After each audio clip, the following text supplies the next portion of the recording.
Oi, queridos.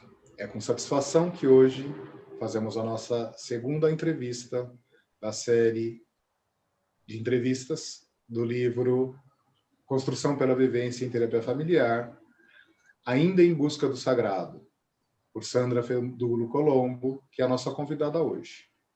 A entrevista vai ser feita por mim, Marcos Laime Pontes, Silvia Helena Arruda, Ana Carolina Carvalho, Denise Mendes Gomes. Sejam bem-vindos todos. Sandra, é um prazer ter você aqui conosco. E é um prazer estar com vocês. Quando você me convidou, Marcos, há muitos anos atrás, né, eu fiquei pensando e revisitando a minha história.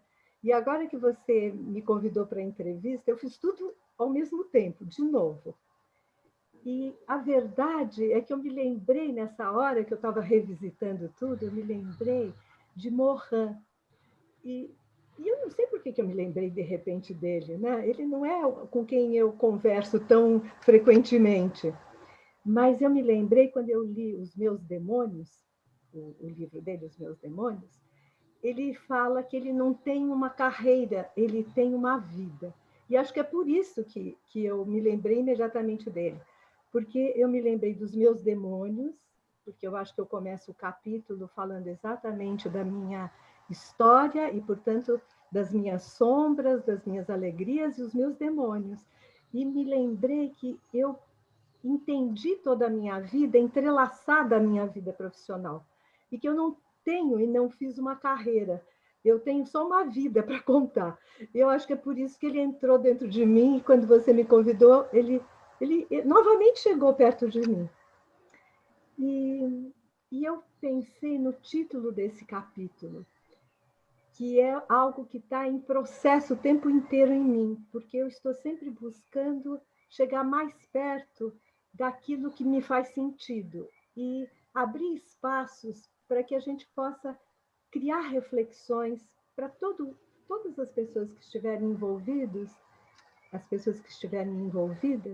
aquilo que faz sentido, porque é isso que é, na minha concepção, a possibilidade de viver essa integridade.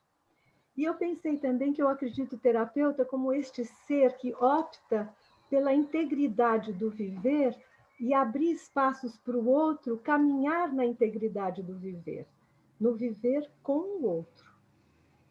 E aí eu fui novamente me emocionando com a alegria e a tristeza de viver, o partir e o chegar, o pertencer e o ir embora. Essa é uma questão fundamental na minha vida. Eu acho que é por isso que eu desenvolvi um jeito de trabalhar que trabalha profundamente com os lutos, né? O meu marido é uma graça. Ele fala para mim, eu acho que você é um pouquinho perversa e melancólica, porque você está sempre falando de perdas e lutos. E ele tem razão, né? Ele tem razão, porque eu nunca consigo fazer uma pergunta sem sentir o que tem e o que não tem. Eu nunca consigo conversar sem chegar a me emocionar e o outro se emocionar, porque para mim a perda e o que existe estão entrelaçados de uma forma tão profunda que eu nunca consigo pensar só no que tem e também nunca consigo pensar só do que não tem, né? E aí eu revisitando esse capítulo que eu escrevi com tanto carinho e que te agradeço tanto porque eu pude quase como organizar aquilo que eu vivi, eu percebi como tem uma coluna dentro de mim que é uma pergunta sem resposta, uma inquietação que é como ser um e pertencer. E aí eu fui me lembrando do que eu escrevi no capítulo, em que eu percebo que a minha história é de um profundo pertencer, profundíssimo, uma criança que nasceu tão querida, né? E vem de dois núcleos que parecia que nunca poderiam se encontrar. E como eu nasci para que esses núcleos pudessem fazer um encontro que eu penso muito amoroso através de mim. Eu pensei, bom, com as histórias que eu trago, o meu nome com toda essa história, né? Porque parece que meu nome traz a conciliação da família, é Sandra, em homenagem ao tio importante na família, Sabina, em homenagem à avó matriarca que definia tudo, e Olga, a avó que morreu, que eu não conheci, e Fedulo, e eu assinava Sandra Sabina Olga Fedulo Meire, porque era o nome da minha mãe que eu não tinha. Então, essa conciliação que eu fiz, tão pequenininha, que eu estava aprendendo a escrever, né? Sandra Sabina Olga Fedulo Meire, porque eu não tenho o nome da minha mãe.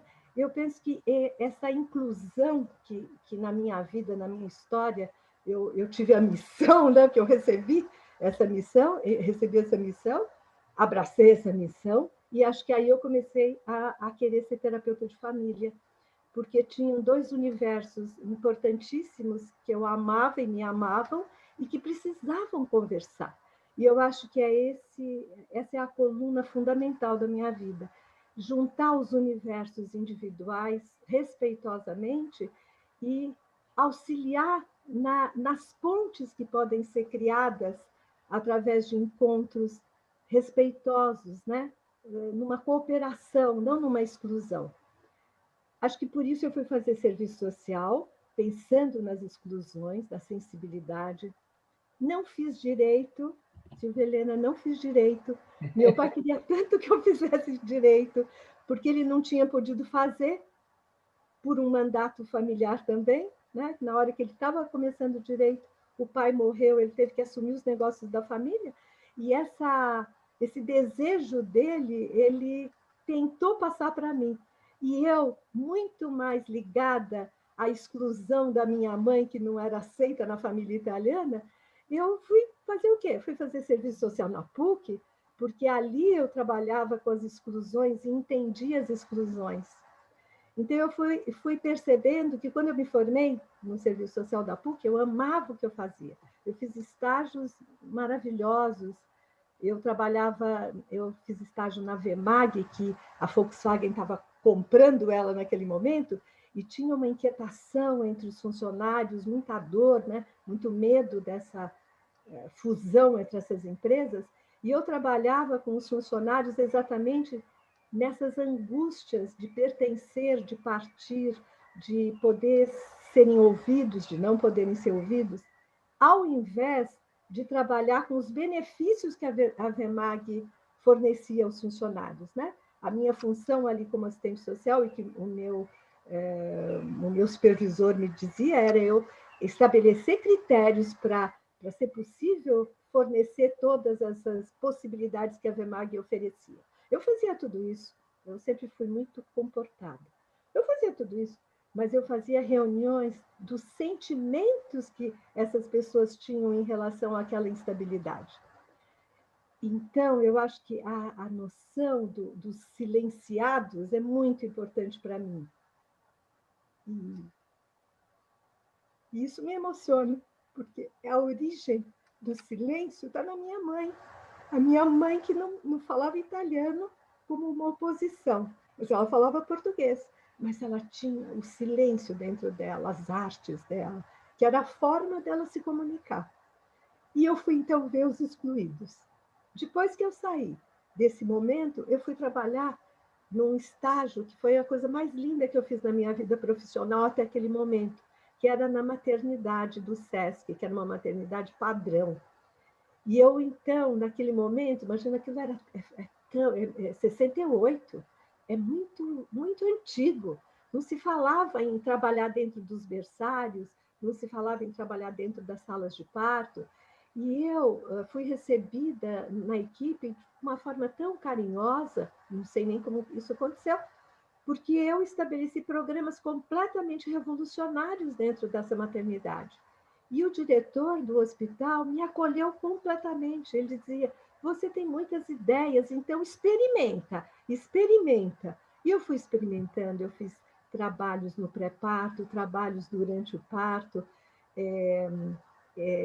trabalhos dentro do berçário de bebês prematuros, para que as mães pudessem mexer nos bebezinhos, para que eles pudessem sentir a presença humana. e fiz um estudo de ver quanto tempo esses bebês que a gente conseguia entrar e mexer no pezinho e a mãe poder cantar um pouquinho para eles, se eles ficavam menos tempo hospitalizados. E nós descobrimos que esse programa diminuiu o tempo de hospitalização dos bebês, porque humanizava mais rápido esses serizinhos que nasciam para ser humanos e que ali fechadinhos, pequenininhos, com muitos riscos, a gente demorava para humanizá-los. Então, essas experiências, para mim, foram tão ricas que, quando eu terminei o meu curso, eu falei, não, eu quero mesmo trabalhar, não é somente com os excluídos, eu quero trabalhar com a vida mental, com as emoções, com os afetos, com as comunicações, com as exclusões dentro dos afetos, não só nas exclusões sociais, né?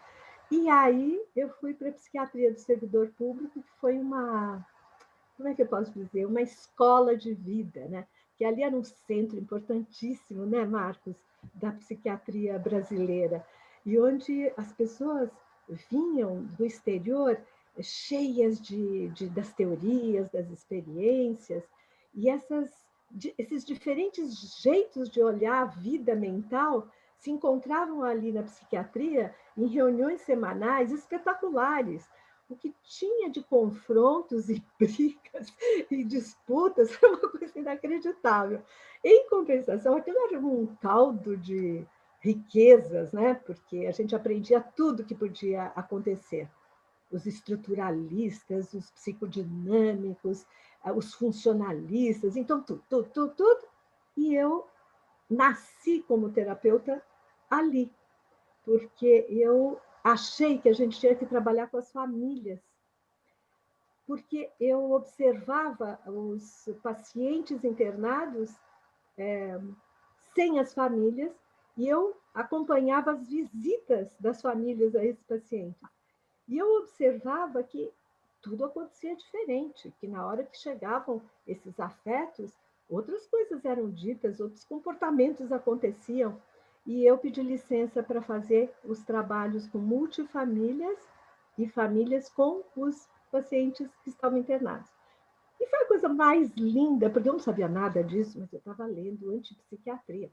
Eu estava entusiasmadíssima com antipsiquiatria. Por quê? Porque dentro de mim a missão dos excluídos, né? Eu tenho dentro da minha alma as missões dos excluídos. Então, antipsiquiatria, porque essa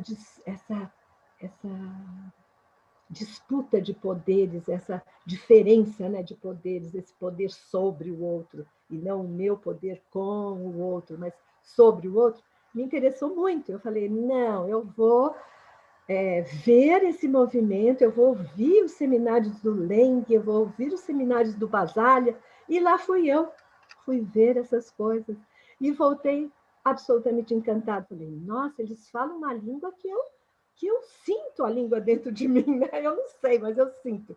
E estou ouvindo essas coisas, eu acredito nisso.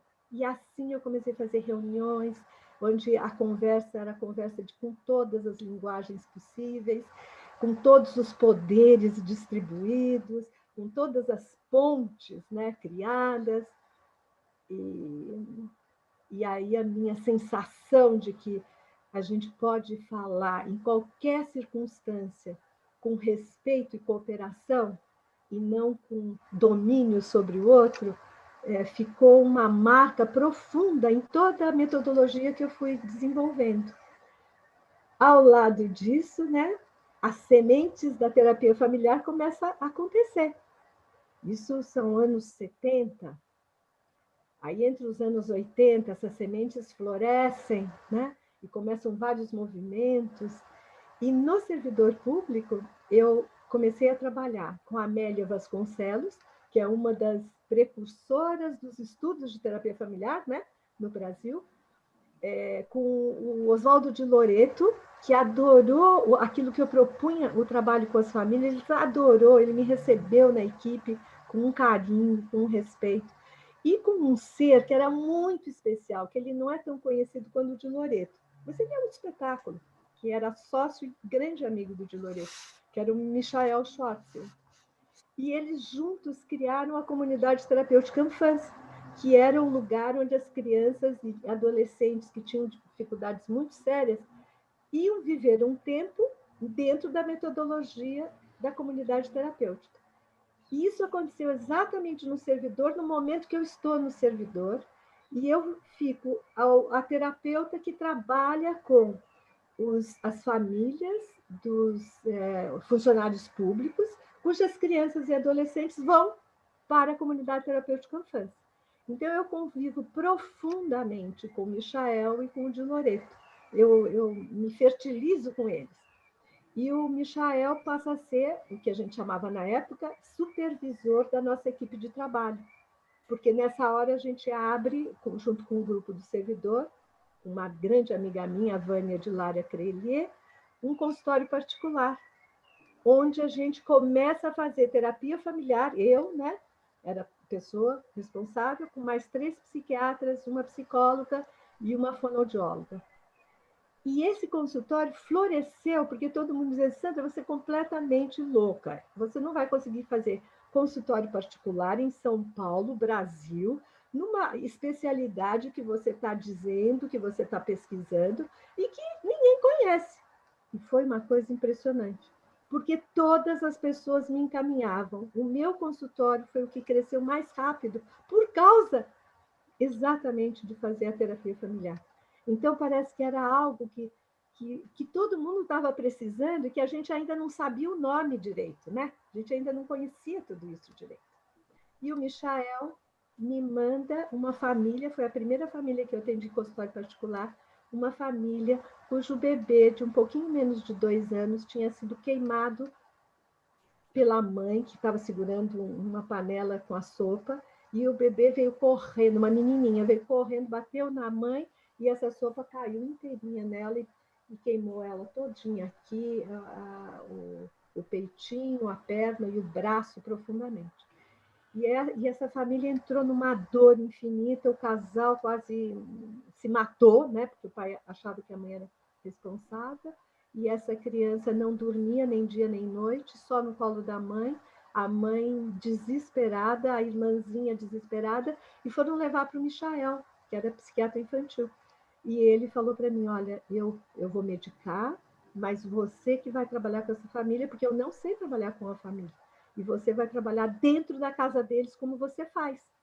E foi então o primeiro caso, a primeira família que eu recebo numa situação de emergência total com um bebê, que é o primeiro caso de bebê que eu atendo e que marcou a minha vida.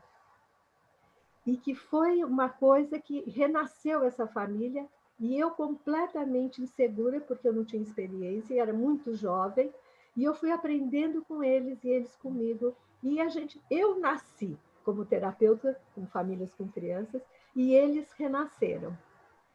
E ao lado disso, a Amélia me convidou para fazer parte de um grupo que ela estava criando, que era de estudos de família. E eu participei junto com ela, com um grupo. Esse grupo tinha todas as pessoas importantes que vocês imaginam, era o máximo. A gente estudava Nathan Ackerman como início, né? Depois a gente foi até atender com toda a equipe. Olha a loucura disso. Sem a gente saber de nada, mas a gente sabia tanta coisa já. Dentro do consultório dela, toda a equipe meio escondidinha, assim, sem luz, e os terapeutas e a família na luz. Olha só que lindo, parece Tom Anderson falando, né? E nós ouvindo e podendo depois conversar. E os terapeutas trabalhando. A gente não sabia nada de Tom Anderson. Ele nem aparecia ainda, nem sei se ele existia como terapeuta ainda. E nós fizemos essa experiência maravilhosa de atendimento ao vivo com equipe reflexiva, não durante, mas depois. E assim, vários núcleos foram aparecendo de estudos, vários nomes foram trazidos. E nesse momento a gente vai amadurecendo, e no grupo da Amélia eu conheci a Thay Castilho, que tinha acabado de voltar da Itália no curso que ela fez com o Andolfi e com o Sacco. E ela queria fazer um instituto, era a paixão que ela tinha para fazer. E estava começando a surgir esses início, né, de cursos. E aí foi fundado o ITF São Paulo. E as pessoas que estavam ali eram Janice Rechus, Silvia Rechus, Flávia Stockler, eu,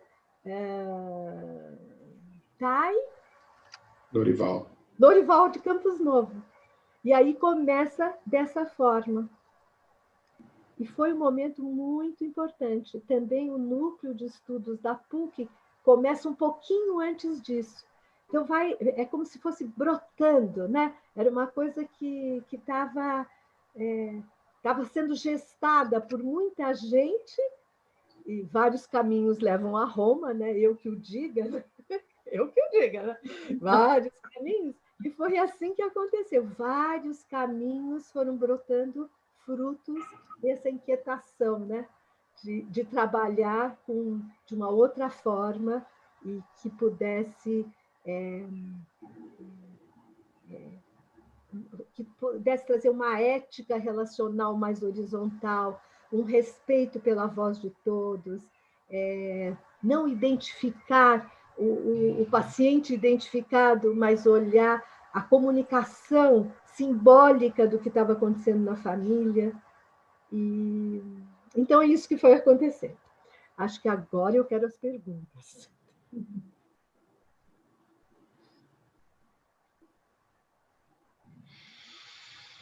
Eu vou começar, Sandra. Sim, Ana. Eu fico muito fascinada de ouvir você e depois de ler o seu capítulo também. E eu fiz algumas amarrações enquanto você estava falando. Você se perguntou, né, como ser um e pertencer. E no seu capítulo tem um momento que você fala que você convida o terapeuta a abrir um lugar para a terapia como arte e a improvisação como expressão da singularidade. E aí eu acho que isso se combina porque como que você é um como terapeuta e como você pertence àquele momento da terapia e ao mesmo tempo numa improvisação, porque você não sabe o que vem, né, do outro. Como que acontece esse encantamento, essa mágica? Ai, Ana Carolina, você usou duas palavras que têm tudo a ver com o que eu sinto e penso. Tem uma mágica, né? E tem um encantamento. E se não acontece esse encontro, não é possível a mágica e nem o encantamento. Então, o que eu postulo o tempo inteiro o terapeuta, ele precisa...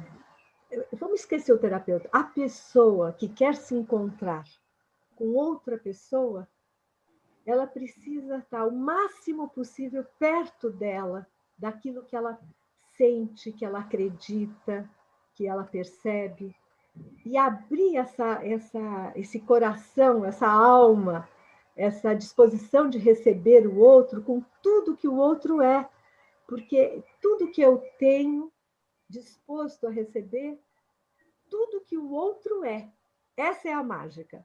E é tão difícil, né? Porque a gente tem tantos medos e o medo impede que a gente possa entrar em contato consigo e mais ainda que possa encontrar o outro, porque o outro é um mistério sempre.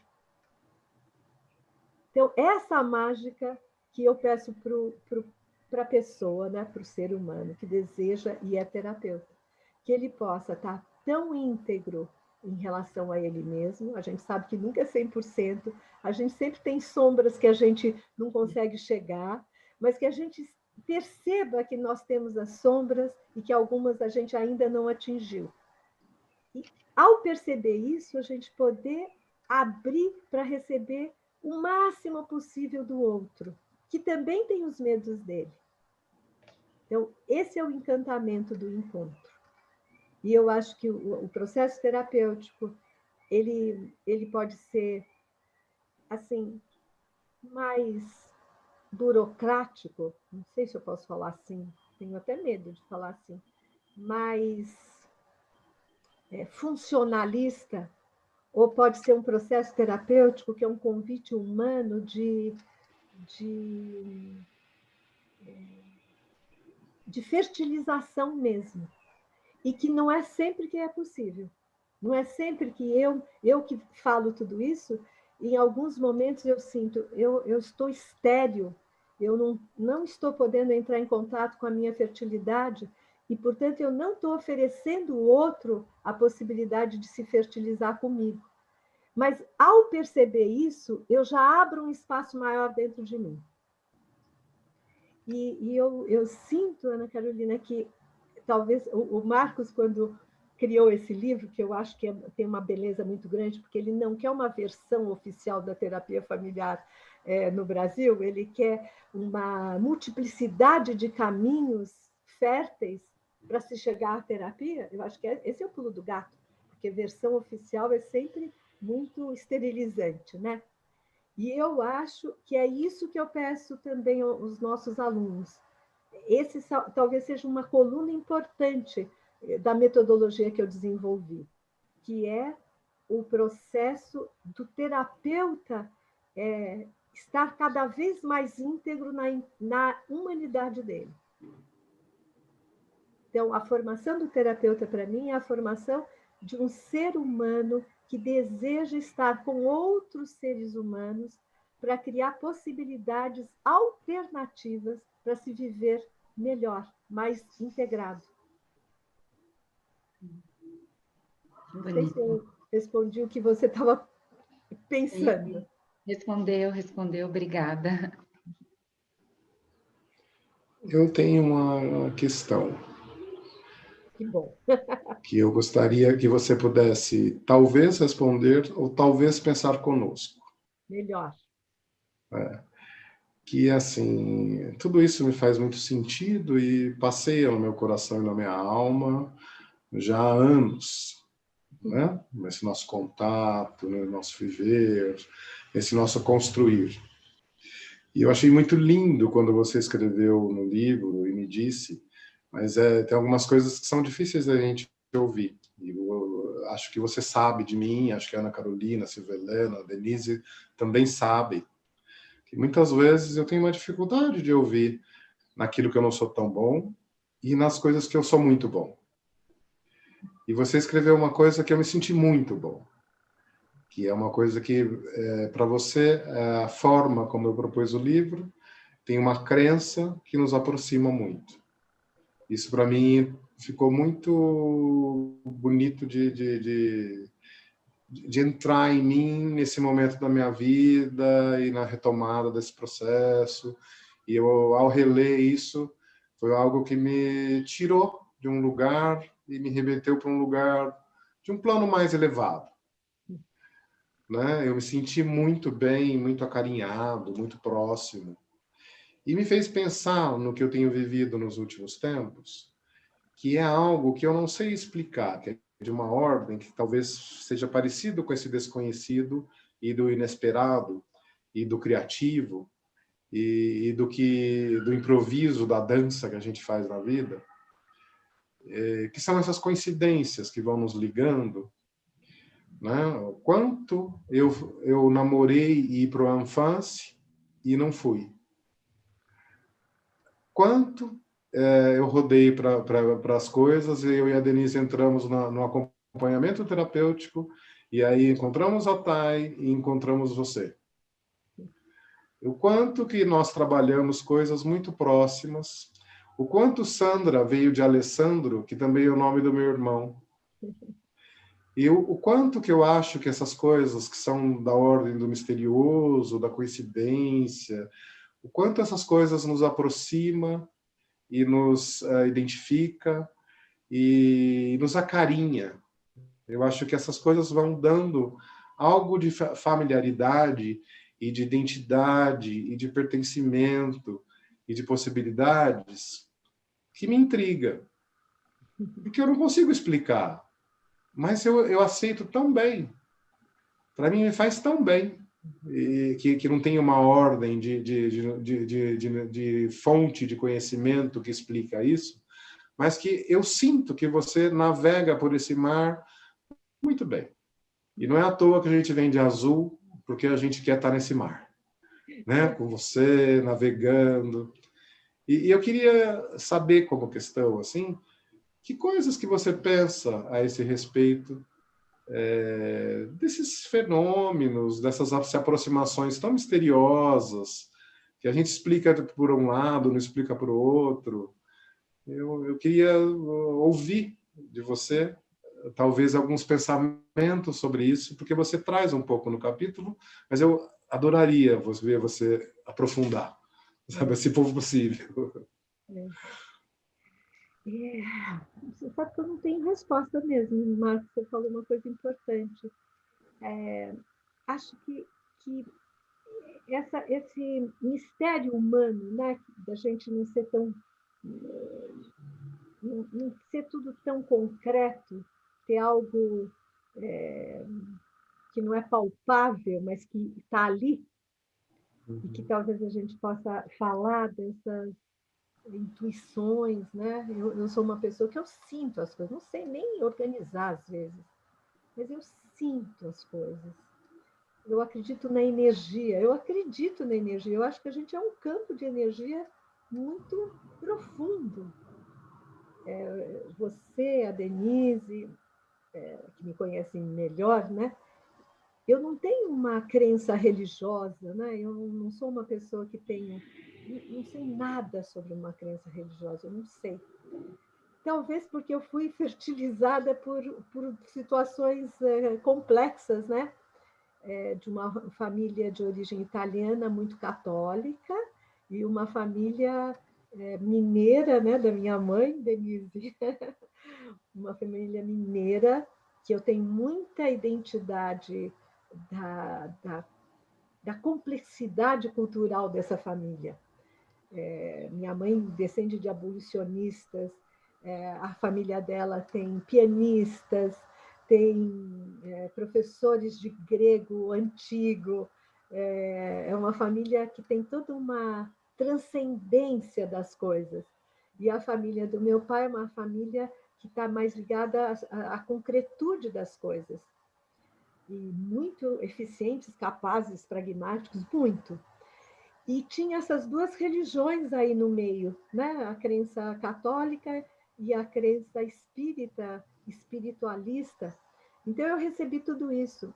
E é interessante porque eu acho que eu sou uma pessoa com muita sensibilidade ao outro, mas eu não sou uma pessoa com muita sensibilidade às crenças religiosas. Não sei aonde é que eu eu até me defendo um pouco, eu acho, sabe? Eu me fecho um pouco. Não me fecho aos afetos, mas me fecho às crenças. A minha mãe dizia para mim, um dia, minha filha, claro que você vai se fertilizar pelo espiritismo. Eu já te dei tantas coisas para você ler, e eu dizia para ela, mas eu acho, para mim, o que você me dá para ler é de uma simplicidade que eu não consigo ter curiosidade, eu não entra dentro de mim. E a minha avó italiana, que era uma paixão minha também, né? É incrível ter paixão pela mãe e pela avó, e a avó é inimiga da mãe. Como é que eu consegui amar as duas?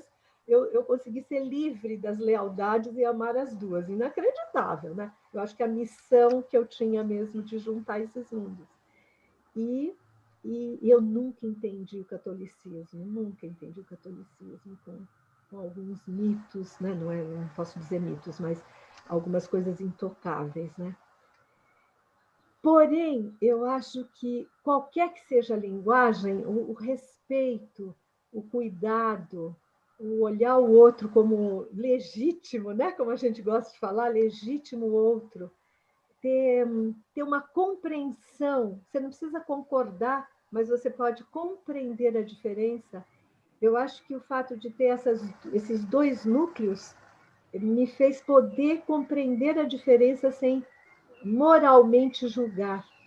E acho que eu levo isso em todas as coisas. As diferenças, mesmo as que eu não concordo, meu primeiro movimento é compreender, não é criticar e julgar. E eu fiz um casamento também multicultural, né? Meu primeiro marido, judeu, alemão, com a família fugida da guerra. Eu amo essa família, eu amava. eu amo essa família, eu amava esse meu sogro, eu amo a história dessa família tão forte de ter podido sobreviver ao Holocausto. E esse respeito, porque eu fui profundamente respeitada por eles.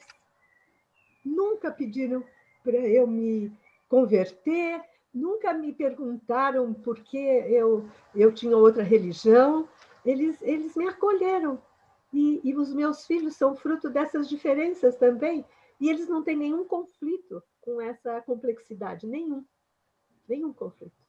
Então, eu penso que o que eu aprendi na espiritualidade é a compreensão e o acolhimento da diferença. E, para mim, a espiritualidade que tem só um caminho, para mim, é muito humana demais, é muito pouco espiritual, é muito concreto demais, é muito pouco transcendente. Eu acho que a transcendência é essa, é a complexidade do que é múltiplo e que o que é diferente a gente poder acolher, não precisando concordar, mas podendo compreender. Sandra, sabe, você fala tanto do sagrado, não é? Eu amo essa palavra. E eu vejo o sagrado no ser humano e no encontro humano. E eu acho que você, quando fala para a gente em busca do sagrado ainda, olha só a sua mãe, a sua avó, né? Coisa linda, né? E eu acho que o sagrado é isso, que fecunda o acontecer humano, né? E se a sua missão, você me disse que a sua missão, você contou para a gente, que é religar, né? É uma missão de religar. E religar o inconciliável, às vezes. E tem um mistério muito profundo nisso tudo. Sempre, que eu acho que a pergunta do Marcos aponta para o mistério e a palavra sagrado também, né? E então é como se você fosse uma sacerdotisa que busca trazer o espaço do sagrado para os encontros. Então, você sabe que eu sou bastante espiritualizada. Isso vem acontecendo até progressivamente na minha vida. E com você eu me sinto num espaço sagrado. Sempre me senti. Então, eu não sei se ajuda a gente a pensar nisso, né? A conciliar as coisas. Porque eu fiquei pensando, eu estava te ouvindo, né? E eu fiquei pensando enquanto eu te ouvia, quais são os universos que me constituem? E eu fui viajando. Quais são as divisões e incompatibilidades que enunciam a minha missão na vida? Porque eu também deixei a minha terra amada, Minas, vim para São Paulo e levei 15 anos de uma depressão profunda, porque eu não me sentia em casa, eu me sentia desterrada, desenraizada. Uma criança muito pequenininha, sem pares, os pais não tinham também raízes, então foi uma divisão na minha vida muito fundante, né? Fundante. E também fiquei pensando, né? Como dar voz àquilo que está silenciado em mim. Você é uma parteira, né? Você contou para a gente como você começou na maternidade, como você começou essa primeira família com um bebê, né? Essa necessidade de de fazer esse renascimento, né? E você fez renascer muitas coisas na minha vida. E você deu nascimento a muitas coisas novas que eu não conhecia. Inclusive, você me acompanhou no nascimento do meu primeiro filho, o nascimento da minha maternidade, né? Foi abençoado com a sua presença, né? E que você me ajudou tanto a ampliar tantas coisas. E aí a minha pergunta para você é assim, eu acho que você é uma especialista em renascimentos. Não como Lázaro, né? Não é de ressuscitar, de ressuscitação que nós É estamos sim, falando, mas é sim, de é renascimento. também. É. E aí eu queria te perguntar quais foram os renascimentos mais importantes que você viveu? Uau!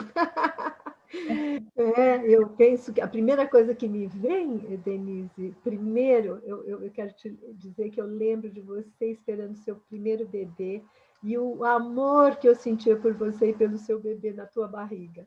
Me lembro perfeitamente.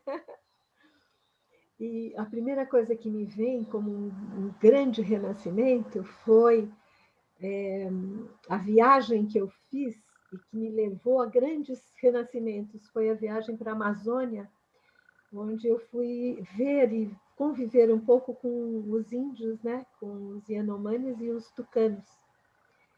E que naquele momento que eu entro naquela floresta maravilhosa, deslumbrante, né? A minha mãe sempre dizia que a minha mãe chamava Meire Jaci. Todos os irmãos tinham um nome indígena junto com o nome, né? Porque a ascendência indígena que ela tinha e que essa família tinha muita devoção.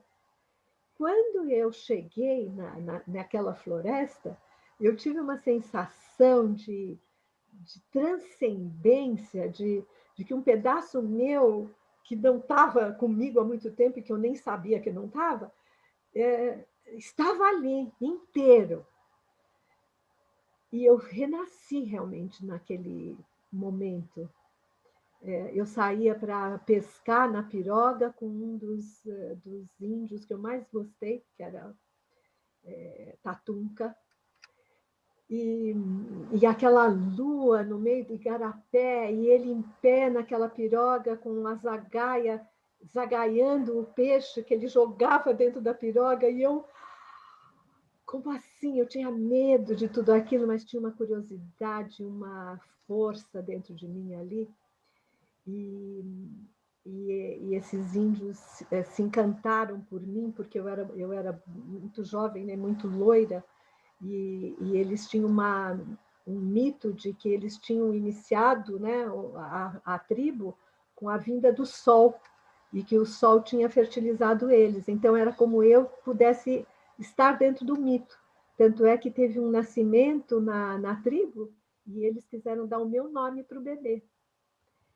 E para mim aquilo era como se eu tivesse voltando a origens humanas mesmo, né?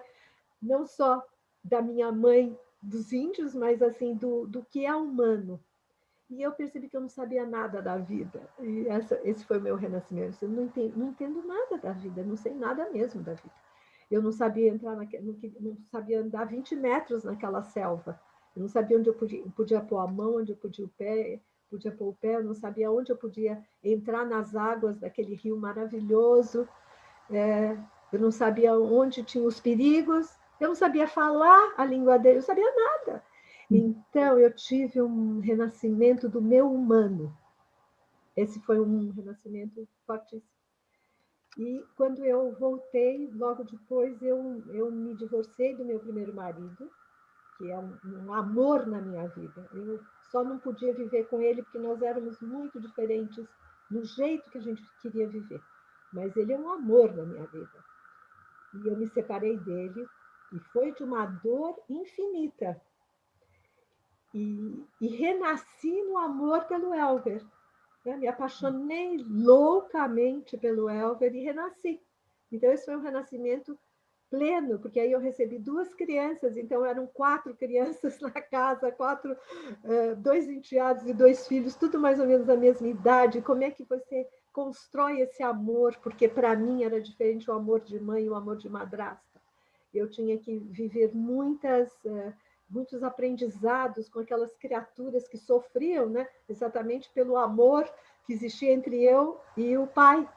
Então, era o amor e o sofrimento. Eu renasci também. Acho que foram 2 renascimentos. E depois eu sinto que eu renasci depois do luto da minha mãe. De novo, eu morri e renasci. Eu acho que esses foram os mais intensos mesmo. Obrigada, querida. E eu estava pensando, não sei se eu posso contar mais um pouquinho, eu estava pensando que eu não falei coisas que são tão importantes na minha vida, mas é bem o que eu estava falando, não é uma carreira, é uma vida, né? Como foi importante para mim conhecer o Moni, né? O Moni é o outro que... Ah, Denise, acho que eu renasci com ele também.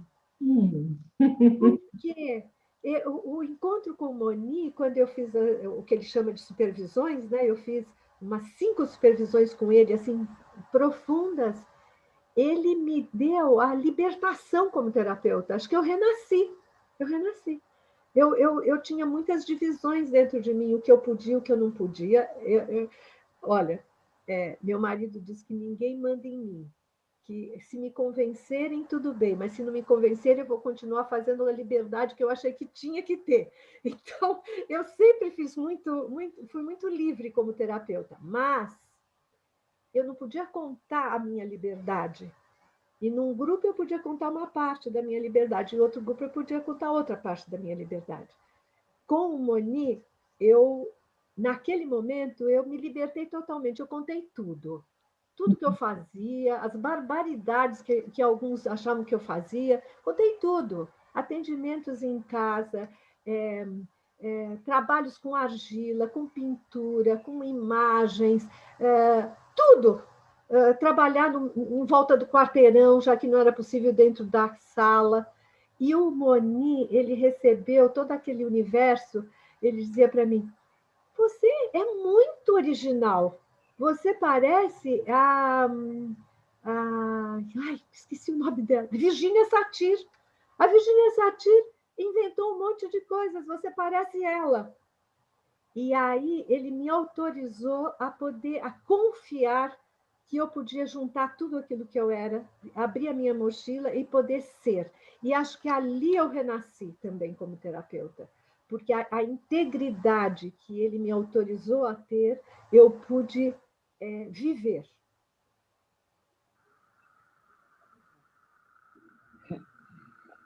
Sandra, Oi, querida. Sandra, Sabina, Olga, Fedulo, Mary, agora Colombo. É uma honra e muita emoção minha poder estar aqui nesse projeto abençoado, a convite do Marcos, e poder te entrevistar. Porque você é uma fonte de energia, de libertação, de criatividade, de emoção, de pensamento, raciocínio e acolhimento, emotividade, tudo isso dentro da sua malinha, de uma malinha só, que você distribui com todos os seus alunos, amigos e parentes, tanto é que até os índios reconheceram isso. Então, eu queria falar, não sei nem se a minha pergunta, diante de tantas perguntas tão sensíveis e inteligentes, mas é uma curiosidade que você, na sua vida pessoal, ensinou muitas outras mães, terapeutas ou não, porque quando não são terapeutas, eu falo para as pessoas que eu atendo, para as mães, o que eu aprendi com você.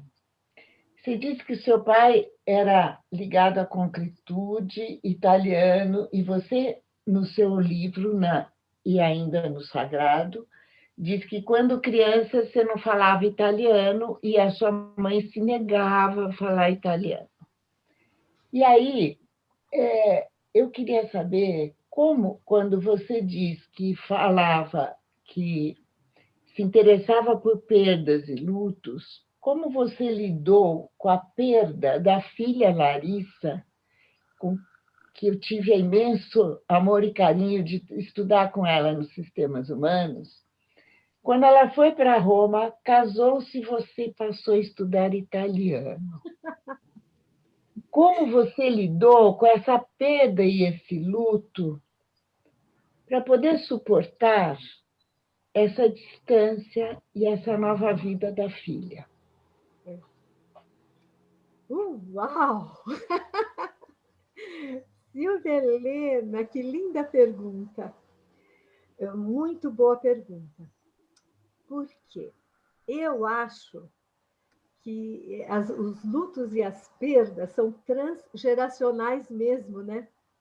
Mesmo.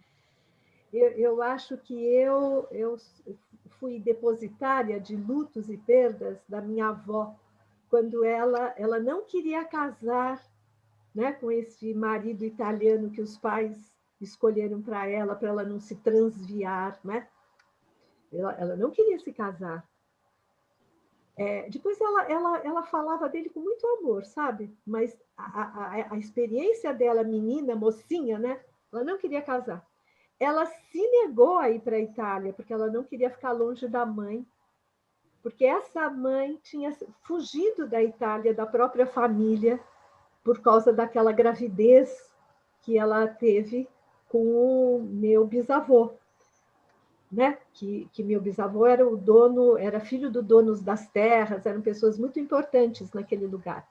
E ela era a camponesa que trabalhava, a família trabalhava para aquele universo.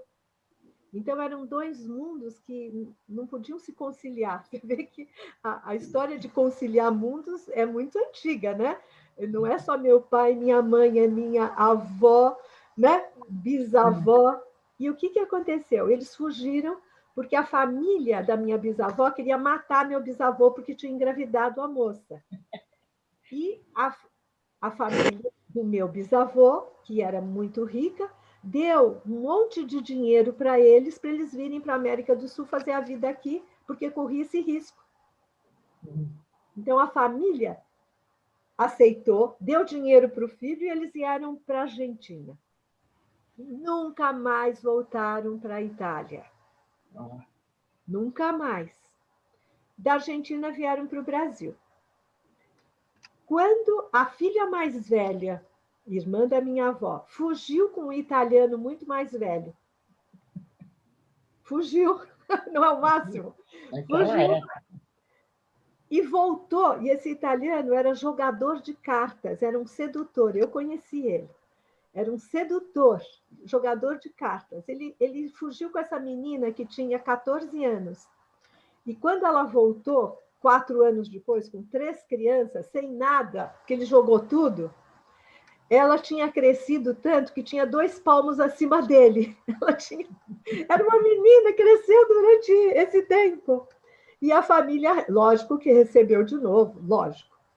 O que aconteceu? Para não acontecer a mesma coisa com a minha avó, eles arranjaram esse casamento com um italiano bem colocado, enfim, que veio fazer serviços e negócios no Brasil. Minha avó não queria.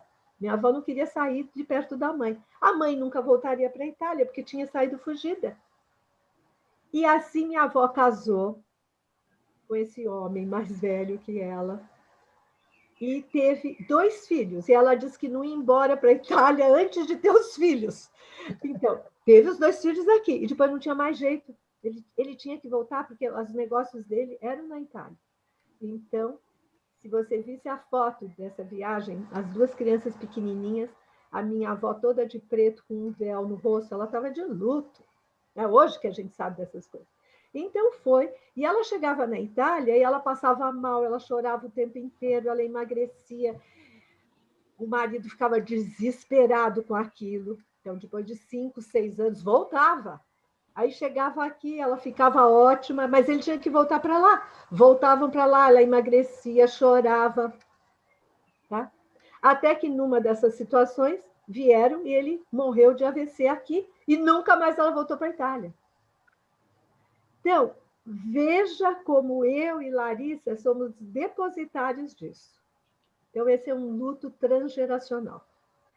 Quando eu sofri loucamente, porque minha filha amada estava indo morar na Itália, e eu sabia, né, era uma paixão que ela tinha pelo Luca, então que ela teria os filhos dela lá, e meu coração transgeracional se revolucionou inteiro.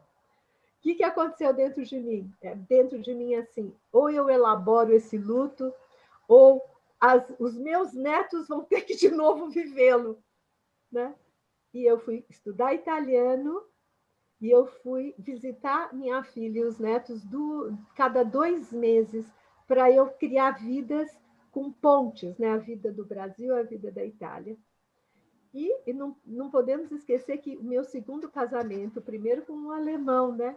O segundo casamento com um italiano nascido lá, que veio para cá junto com a mãe e o pai por causa da fome na Europa no pós-guerra. Então, essa é uma história de lutos e perdas que não sei se eu vou poder resolver e elaborar o suficiente para não passar para a próxima geração. Então, Silvia Helena, é isso. Eu estou em processo de elaboração. Essa pandemia me deu uma rasteira que eu caí de boca no chão. Há 10 meses quase que eu não os vejo. Isso, para mim, é uma eternidade. Então, eu estou em processo de elaboração. Eu ainda não elaborei esse luto transgeracional que vem da bisavó. Imagine quanta coisa aqui para se trabalhar, né? O eterno retorno, né? Espero que cada vez um pouco mais elaborado, né?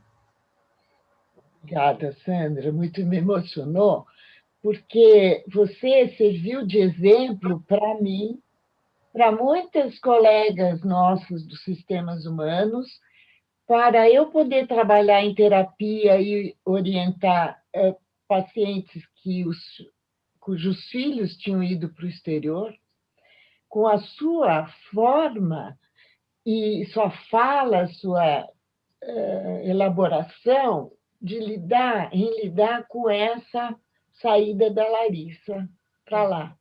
Então, eu só posso agradecer a você o aprendizado que eu tive com você nesse caso. Obrigada. Obrigada, querida. Eu estou aprendendo, viu? Ainda não aprendi, mas estou aprendendo. Sandra, Oi, querida. Nós estamos chegando numa parte final. Sim. Não no fim, mas na parte final. Você gostaria de ouvir de nós alguma coisa que pudesse mostrar nossa gratidão e o nosso encontro com você, que eu acho que cada um fez, apesar de juntos, cada um fez um? Você acha que pode ser uma boa ideia? Muito boa ideia, muito.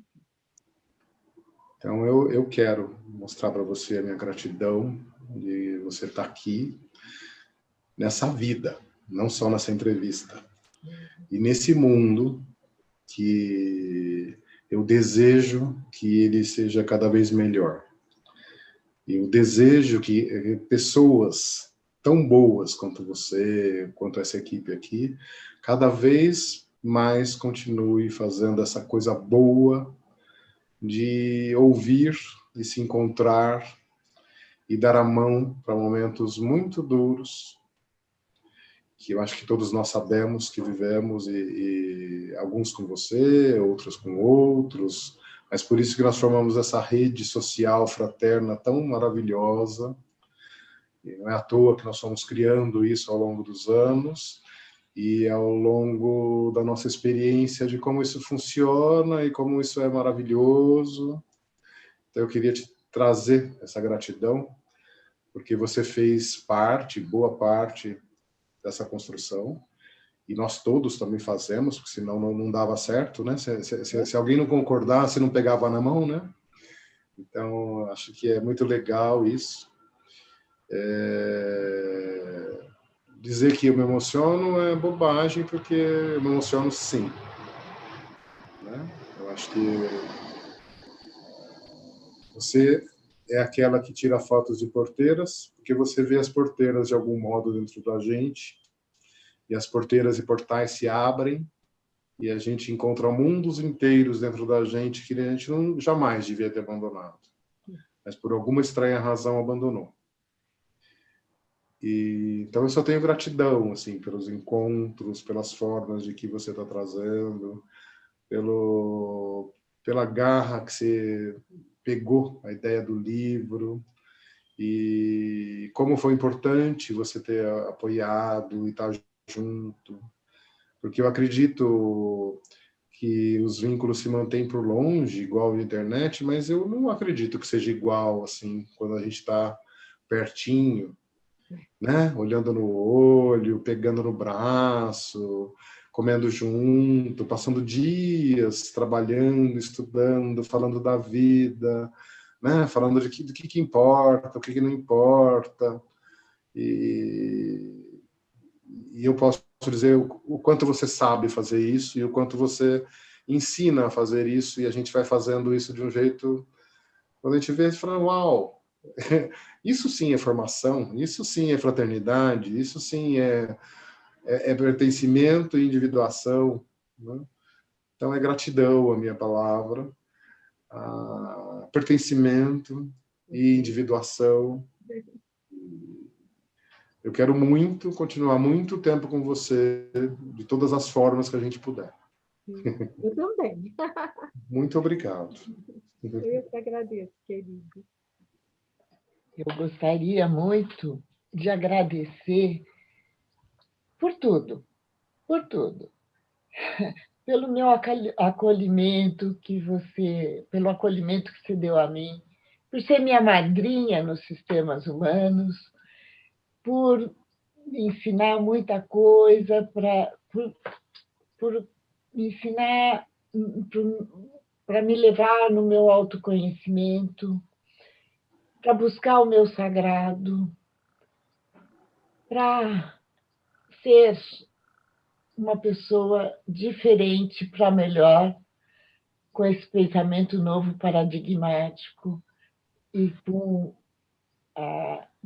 em buscar a minha essência também. E principalmente por uma sessão de terapia que eu e meus filhos tivemos com você, que até hoje, qualquer coisa que eu faça, que você tenha dito o contrário, eles falam, olha o que a Sandra Feduro Colombo falou.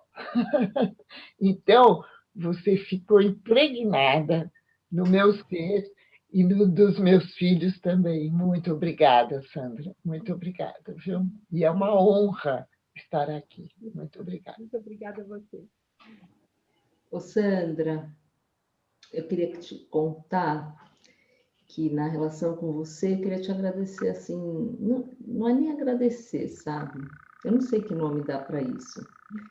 Porque eu me sinto como aquele montinho de argila, sabe? Que você ajuda a moldar com as suas perguntas, com o seu olhar, com a maneira como você toca, humanizando, como você ajuda a gente a também entrar em contato com os aspectos que não foram humanizados ou que foram desumanizados.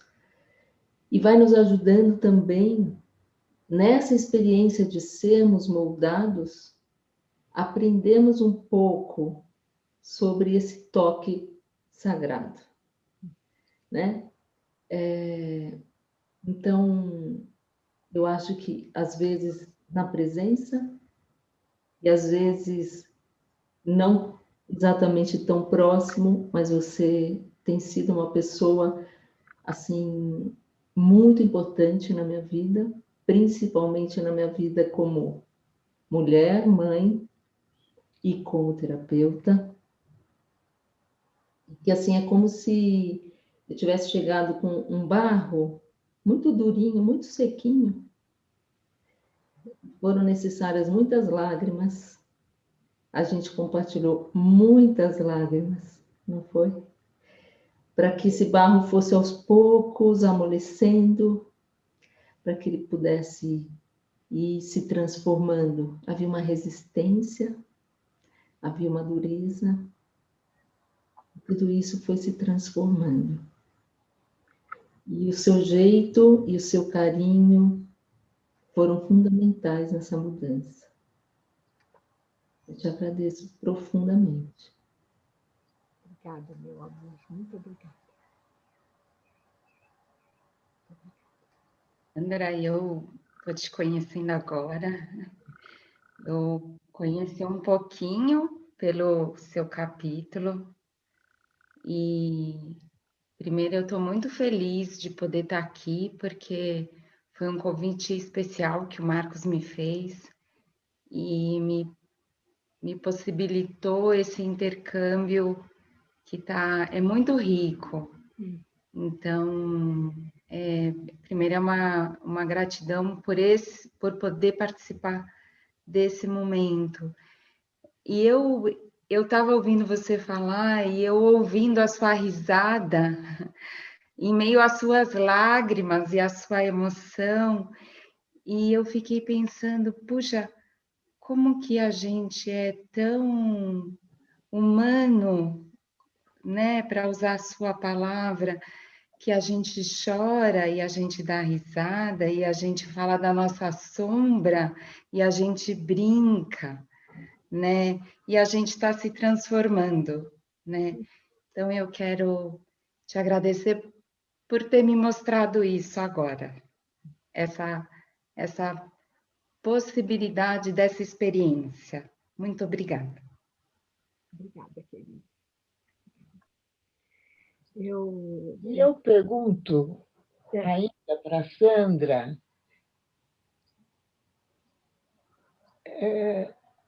você já terminou ou ainda está buscando o sagrado? Eu acho que eu nunca vou achar na completude, né? Eu estou sempre procurando um pouco mais. Sim, estou em busca. Estou em busca. Eu tô em busca ainda, sim, Silvia Helena. Em alguns momentos parece que eu me aquieto, em outros momentos parece que nunca estive tão longe, em outros momentos eu acho, puxa, estou pertinho, eu estou em busca. Eu acho que é um caminho de busca, né? E eu, na segunda-feira, agora, segunda-feira, eu acordo muito cedinho para caminhar, muito cedinho que eu caminho na represa. Eu acordo 5 horas para poder dar tempo para começar a trabalhar. E eu acordei, não sei se eu tinha sonhado, eu acordei. Eram 5h07 que eu olhei no relógio. E eu falei, daqui a 16 anos eu tenho 90 anos. Na hora, me veio o primeiro pensamento na hora que eu acordei. Eu devo ter sonhado com alguma coisa. Na hora que eu tive essa percepção, eu senti que eu tinha tão pouco tempo, eu pulei da cama rápido. Falei, muito pouco tempo para achar o sagrado, né, Silvia Helena? Eu tenho que sair correndo. E eu acordei assim, dizendo, meu Deus, quanto tempo eu já vivi e me falta pouco tempo. E foi muito importante para mim esse sentimento. Enfim, eu acho que eu ficaria até às 10 da noite conversando, né? Eu quero dizer para vocês, primeiro, que poder visitar a história e a gente lembrar que a memória, quando traz a lembrança, ela reconstrói e transforma. Então, eu quero agradecer, Marcos, porque eu retomei a lembrança e eu reconstruí a minha memória. Muito obrigada.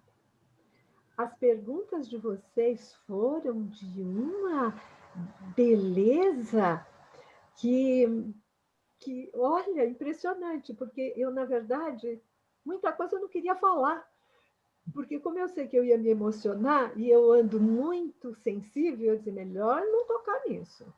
melhor, quem é que vai querer ouvir toda essa emoção? Pelo amor de Deus, Sandra, e vocês não me permitiram, vocês me trouxeram naquilo que eu acredito que é a integridade do que se vive e o que você está fazendo naquele momento, né?